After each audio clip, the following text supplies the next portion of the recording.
আসসালামু আলাইকুম ওয়ারাহমাতুল্লাহ। প্রিয় দর্শক, আজকের আলোচনার বিষয় ইমাম মাহদির আগমন। শেষ জামানার আশা নাকি ভয়?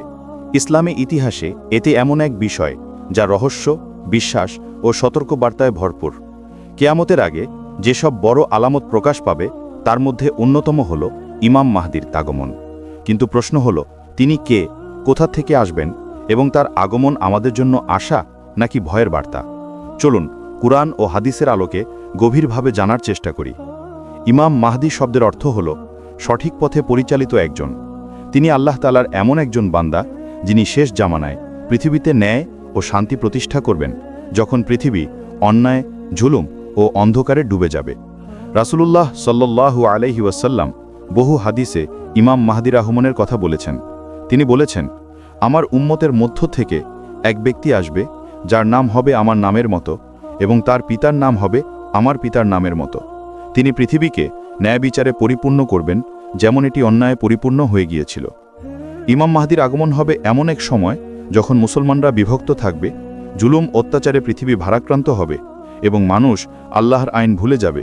মুসলিম উম্মাহ দুর্বল হবে, পরস্পরের মধ্যে যুদ্ধবিগ্রহ চলবে। ঠিক তখনই আল্লাহর হুকুমে ইমাম মাহদি উদ্ভাসিত হবেন। তিনি হঠাৎ করে আসবেন না। তার আগমনের আগে কিছু বিশেষ আলামত দেখা যাবে, যেমন মধ্যপ্রাচ্যে গৃহযুদ্ধ, আকাশে এক বিশেষ নিদর্শন এবং এক পবিত্র ব্যক্তিকে মক্কার কাবার সামনে বাইয়াত নেওয়া হবে। ইসলামী সূত্রে জানা যায়, ইমাম মাহদি হবেন হযরত ফাতেমা রাদিয়াল্লাহুর বংশধর, অর্থাৎ রাসূলুল্লাহ সাল্লাল্লাহু আলাইহি ওয়াসাল্লামের পরিবার থেকে। তার নাম হবে মুহাম্মদ বিন আবদুল্লাহ। তিনি সাধারণ মানুষ হবেন, কিন্তু আল্লাহ তাকে বিশেষভাবে প্রস্তুত করবেন। শুরুতে তিনি নিজেও জানবেন না যে তিনি মাহদি। মানুষ যখন তাকে স্বীকৃতি দেবে, তখনই আল্লাহ তাকে এই দায়িত্বে অভিষিক্ত করবেন।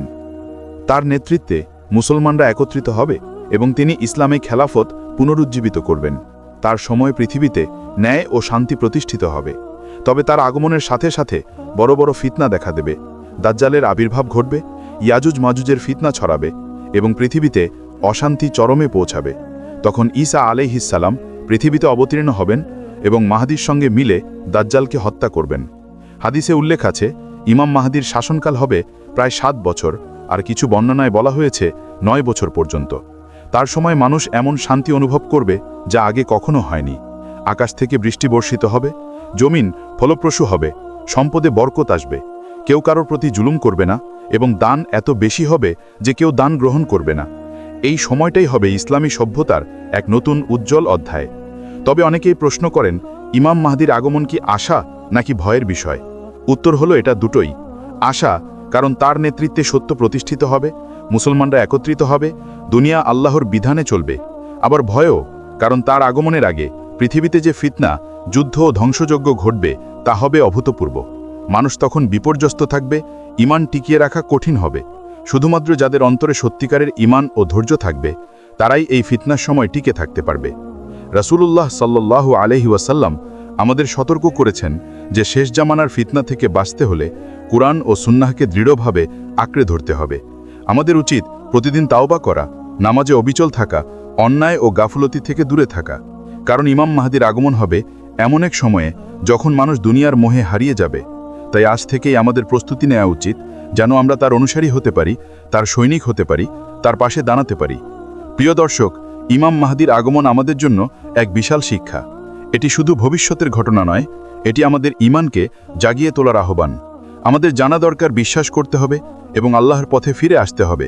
কারণ শেষ জামানার সময় বেঁচে থাকার সবচেয়ে বড় অস্ত্র হবে ঈমান। যদি ভিডিওটি আপনার ভালো লেগে থাকে, অনুগ্রহ করে একটি লাইক দিন, মন্তব্যে আপনার মতামত লিখুন এবং ভিডিওটি বন্ধুদের সঙ্গে শেয়ার করুন।